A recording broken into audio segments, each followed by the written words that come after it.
It's crazy how much they done built up too. USC being right here. What? Talk about driving. I used to be up at 6 a.m. driving to high school. Back and forth. I had a little 92 Mustang. Talk about a 92 Mustang. It rolled out though. I had it for a long time and they didn't give out on me to the end. I think we're on the intersection of Figueroa and King. Shit, the intersection I grew up on. It's funny getting gas now. I say I probably ain't lived here in going on 6 years now, come from college, going to the NFL, and now living in New York, but I came back to come get my man B Lawless. He's been along with me for the ride. Today, y'all gonna take a ride with me. I got a surprise for my family. It's been a long time coming, man. It's been a long time coming. But yeah, I'm excited. So we're gonna drive by my old house where I used to live, and then y'all gonna tune in to what's about to come. Good. I can't wait to get on the road. Man, if you watched any of my old videos, I always used to talk about walking straight through USC, through the alley. Man, it's the alley I used to come through. It's crazy. Well, this is my house right here. They done redid it a little bit, the pavement, but this it right here. It looks so old and beat up. It's crazy. But man, just talk about walking through the alley and just, I guess, seeing it all. Give you that nostalgic feel. Funny story, I used to sell my parking. You know, we right here by the we right here by USC, so I used to have stand in the alley and it'd be a bunch of people just coming by. I used to sell my parking for 60 bucks, 70 bucks, 80 bucks, make like 400 in the morning. This is in high school too. It was like a sophomore.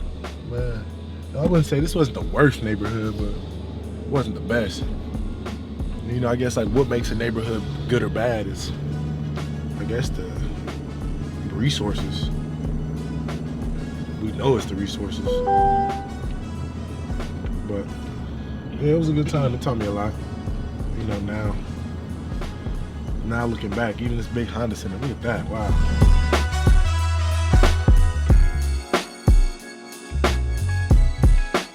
We're pulling up to my granny house. My granny has lived here longer than I've been alive. Like in this apartment building, I grew up, my older cousins grew up, my older cousins grew up, and my granny is the only one that still lives here. It's a village, right? This apartments, if you can see it's right here, but this is where I grew up, you know? We didn't have nothing. It was 7 of us living in an apartment, in a 2-bedroom apartment.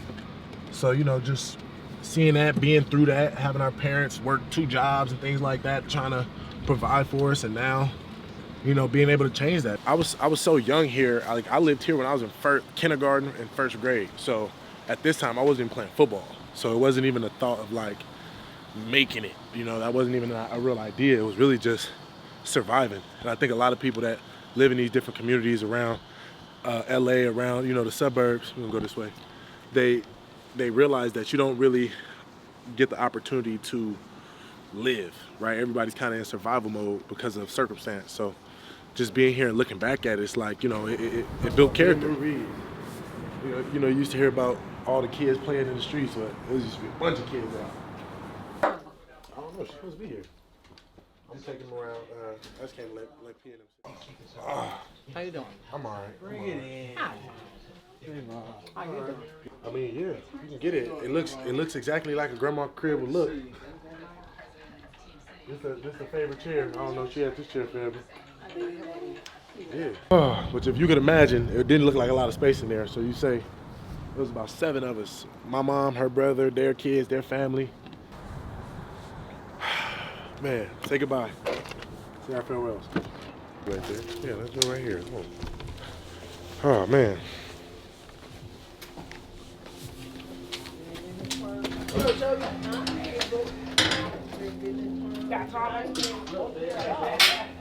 Oh, they went that way? Well, yeah, we are here. I just bought my mom's house, so it's exciting. Gotta get our view. Oh. You see? I don't know if somebody here. Come on. Come on.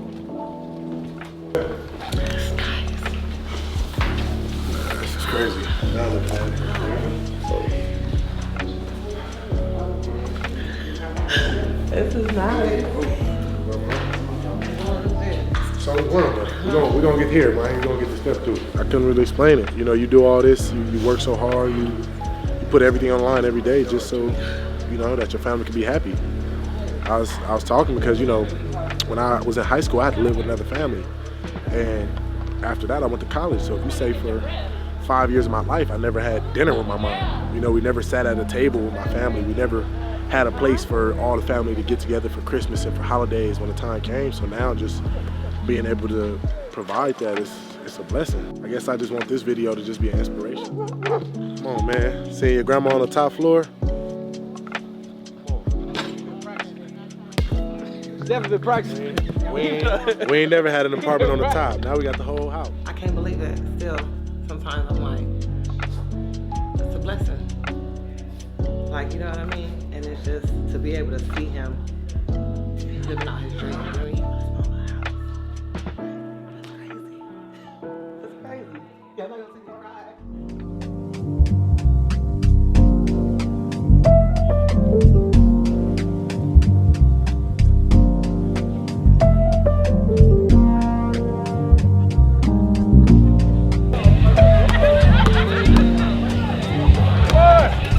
Lesson. I know when I first had the idea, my grandma got sick, you know, and I've been had a plan to get my mom a house, but when my grandma got sick, I knew that it had to happen soon, right? Because I wanted my family to be together. You kind of had a realization that, you know, family not gonna be here forever. So just the fact to get everybody here and, you know, have everybody enjoy it, and knowing that you ain't gotta leave at a certain time, knowing that we can all be comfortable, knowing that it's enough space for everybody.